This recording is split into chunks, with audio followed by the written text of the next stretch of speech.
And Yo, you a fan of Tovia Singer? me? Yeah, I Nah, could send you a Jews for Judaism T-shirt if you want. nah, man, nah, No, you nah, don't nah. want one? I'm not a fan of it. Oh, I'm not a I big didn't fan know. of it.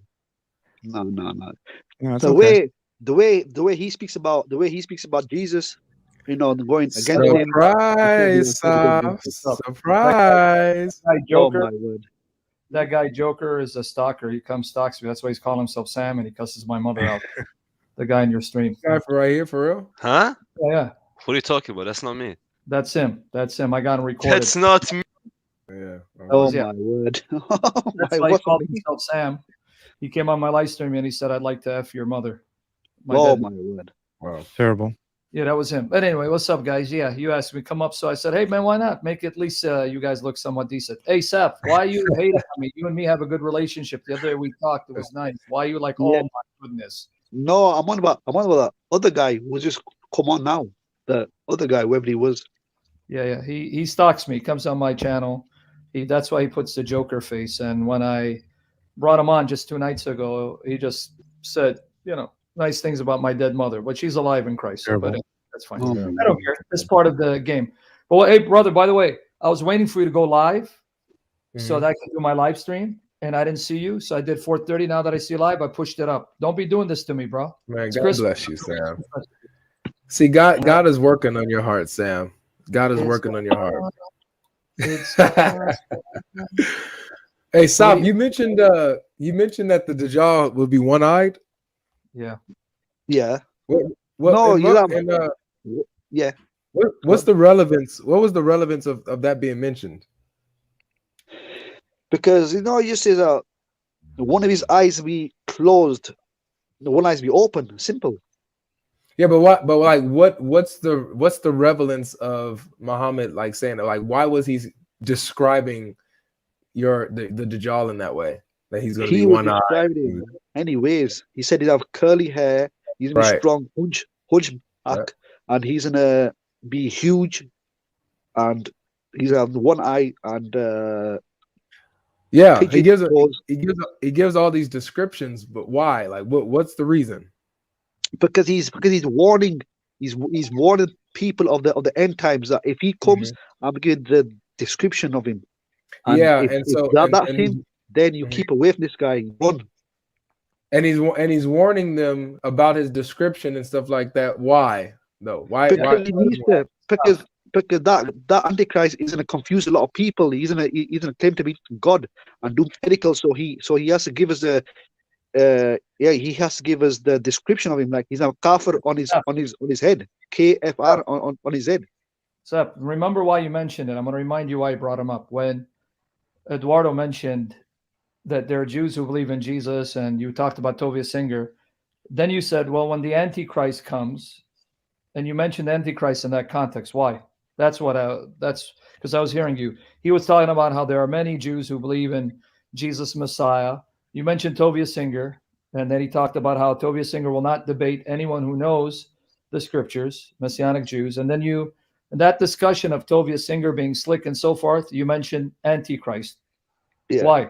That was the point. Why did you mention him in that context? No, but I'm saying that these Jews, a lot of Jews are waiting for the Antichrist. Oh, I see what you're saying. They're waiting for a Messiah to come, but you're thinking they're going to fall for the Antichrist? They are waiting for the Messiah, but a lot of them be perceived as in the Hadith. It says there's going to be a big group of Jews that are going to follow the Antichrist and then go to war with. Then go to war with Jesus. I heard in the Hadith it says, and the Jesus will go to war with him. Well, according to your Sunni tradition, it's going to work like this: Mahdi comes, right? Yeah, he comes first. Unify the Muslims, right? Yeah. There are some hadiths that say he's from the bloodline of Muhammad and his name will be Muhammad. Yeah. There are even some traditions say that he will rule for 7 years. Then the Antichrist comes. He's one eye. Yeah. He's going to do miracles like resurrect the dead. And he's going to tell people to worship him as God. And then the Messiah comes down and kills him, right? He's going to kill him at the gate of Lod in Jerusalem, I think so. The thing. So why do you think he's called the false Messiah, Al-Masih Al-Dajjal? Why, of all the prophets, he's going to be one who tries to make himself Messiah. What's that significant? Why not just say, prophet?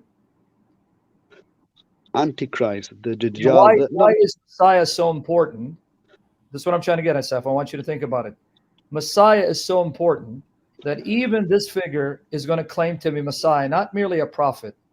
What makes this Messiah so special that the end will not come until someone will arise claiming to be the Messiah, and then the real Messiah kills him? Why is this Messiah so special, so beautiful, so wondrous, even in your deen, if he's just a man? Because the Messiah is going to come and he's going to deceive people to think that he's Messiah for the But why? That's people. my point. Why claim Messiah? What makes Messiah so special? That's what I say. Understand what I'm saying, Saf? Yeah.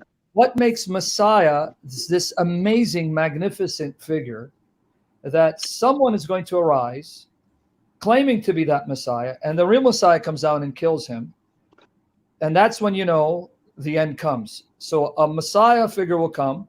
He's going to be a false one, but the real Messiah comes down and kills him. Why is this Messiah so glorious? And why is it that Jesus Messiah is coming to kill him? Why not Jibreel or Mikael or Allah himself? No, because the first time, the Jews rejected him. The Jews didn't agree with But they him. They didn't rejected believe John the in him. Baptist, right? Huh?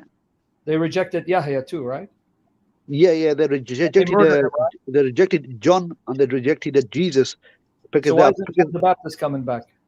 no, because I think they believed I think so. Elijah was supposed to be coming, but I think John coming in his place. I think so, but I don't know. But why not John come back then? Huh? Because you're saying the Jews rejected Jesus, Yeah. and he's going to come back, but they rejected John the Baptist too and had him killed. So why not send John the Baptist back? Why Jesus? Because John was not the anointed one. It was We Jesus. went back to Messiah again. Yeah. So what makes Messiah so special that he is the focus point of history, and without Messiah you won't have the end? What do you mean? No. So you're laughing, Saf. Surprise. No, it's Surprise.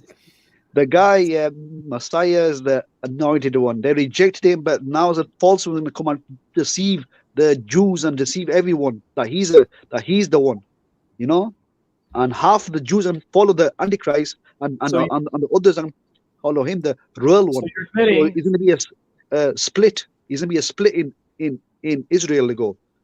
So you're admitting that the focal point for Jewish history is the Messiah.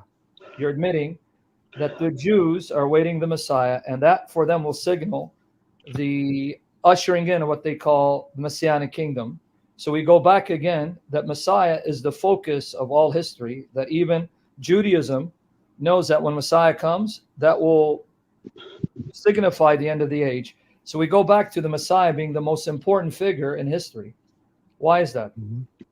Oh, Sam, you got to understand, if they agreed with him 2,000 years ago, we would not be having to go through You this. would not have Muhammad if they agreed, because then it would be the Messianic era, right?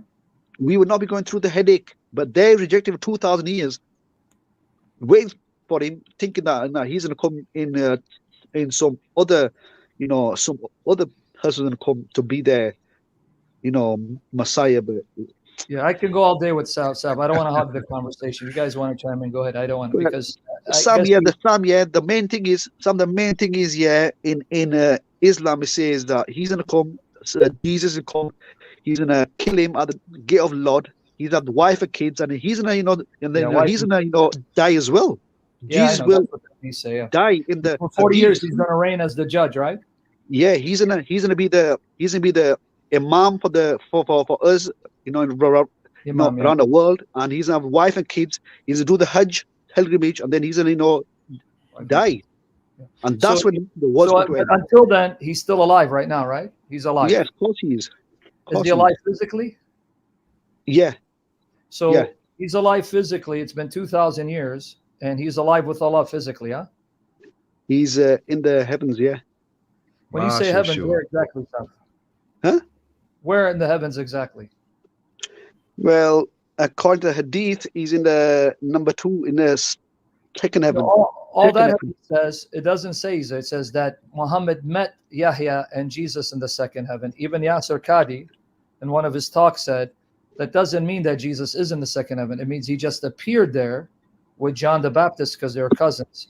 But what the Quran says, where is he? Where is he according to your Quran? Allah says he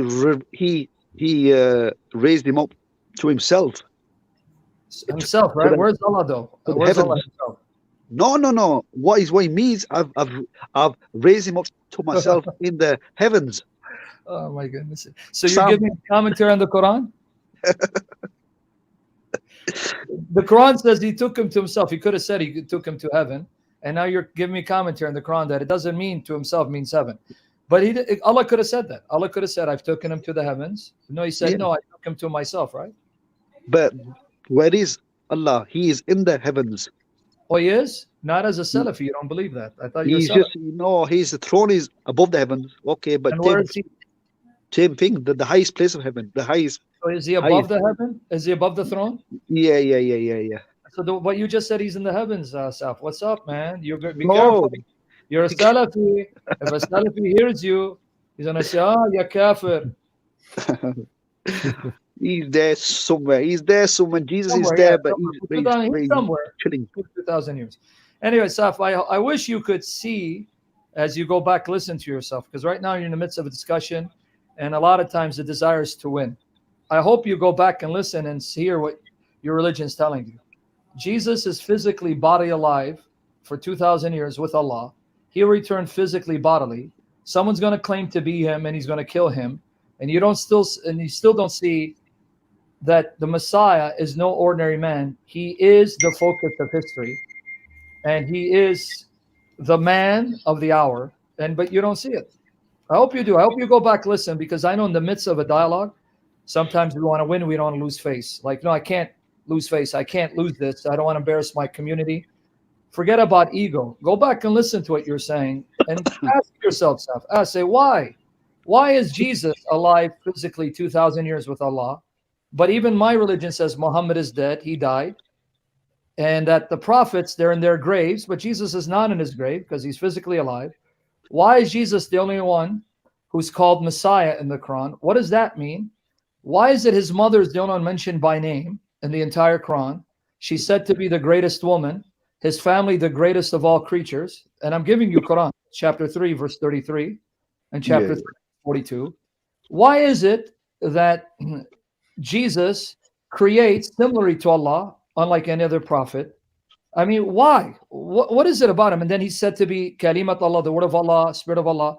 Think about these things. Right? And so you're laughing because you understand. Sam, you have to understand. Sam, you have to understand one thing, yeah? God's first chosen people were the Israelites. He is giving them time. He's giving time to them. He's given 2,000 years to wake up, and they're still not waking up. That's why. That's why. But Muhammad claims to be the seal of the prophets, right? No prophets after him? Yes, but what I'm saying to you, the Israelites, they were his chosen people. They were his main chosen people. I agree. But what I'm asking, so this is why he's giving them extra, time. But how do you want the Jews to follow Muhammad when, according to their religion, if Messiah comes, there is no role for Muhammad? So do you believe Messiah came?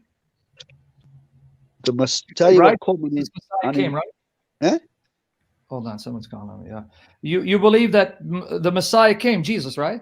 He will. No, but he already came. Jesus came. He's the Messiah, right? Yeah. So if you want Jews to believe in Muhammad, then they have to believe what Muhammad said, Jesus Messiah, right? Yeah.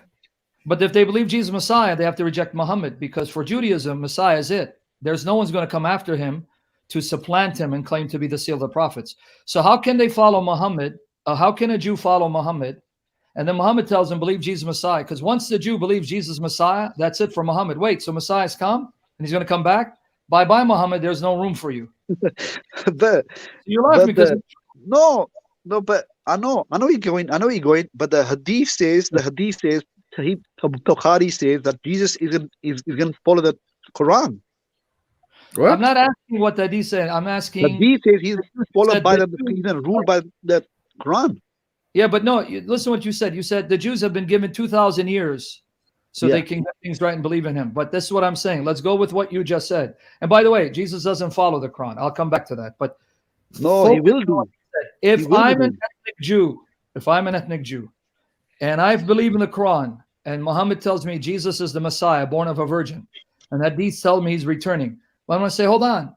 The whole heart of Judaism is Messiah comes, that's it. He is it. He is the climax. No one can come after him and supplant him and claim to be the seal of prophets. So if I believe Muhammad, I have to accept Jesus Messiah. Once I accept Jesus Messiah, it's over for Muhammad. There's no role for Muhammad. No, because we, I know you're going there, but it says in the hadith that he's in a rule by Islam around the world. He's going to make. You know, he Islam. can't rule by Islam in the Quran because he's going to abrogate much of your Quran, right? He's not abrogating much. No? Yes. Come on, Saf. Be smart, dude. Don't pull a fast one on me, because the Quran has a lot of verses on how to deal with unbelievers. Like if you subjugate Jews and Christians, you take jizya. But the hadith you're referring to, Jesus is going to make everyone a believer, and he's going to abolish jizya.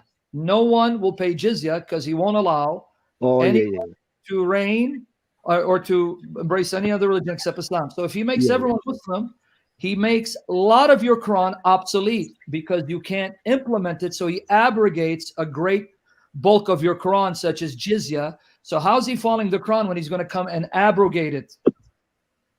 He's going to take away the jizya part. And that means he's going to abrogate Surah At-Tawbah, chapter 9, verse 29, right? Yeah. Oh, wait. I'm glad you admitted it. You know what? That means Muhammad is not the final messenger and prophet, because no one can abrogate a command or scripture that comes from a previous prophet or messenger unless he himself is coming as a messenger and a prophet. So for Jesus to come after Muhammad and abrogate Muhammad's sunnah, that means he is the last messenger and prophet, because he's going to abrogate Muhammad's sharia. So Muhammad is not the last. Just take a pause right here real quick. I got to give a shout out, guys. That was whew. We got Kizinoom, who's also given a generous gift. Thank you so much for the gifts. And we also have earlier, I wanted to read this. I don't know if you saw it, Sam. This one. Go ahead and read that out, Sam. Yeah, shout out. Even though I don't know what kind of language he's, but shout out to Sam the man. You sexy beast, love you, boys. Yeah, baby. All right. Well, here's what I'll do, because if Saf is here with me, I'm going to be here all day. I'll be in the background in case something happens. You need me, because I'll be listening for next hour until I do the Christmas story. So I'll be in the background. All right, fellas. Christmas story. And that was fire, brother. You can come, Saf. You can come listen. I call it Christmas. I know a lot of you think it's pagan, but that's fine. Everyone calls it Christmas. What do you want me to call it? Ramadan? But anyway, you can come to my live stream in an hour. So if anything happens, I'll be in the background. If any heavy hitters want to take me down, I'll be listening. For sure. Yeah, we'll be here, Sam. But yo, that was fire. That was fire.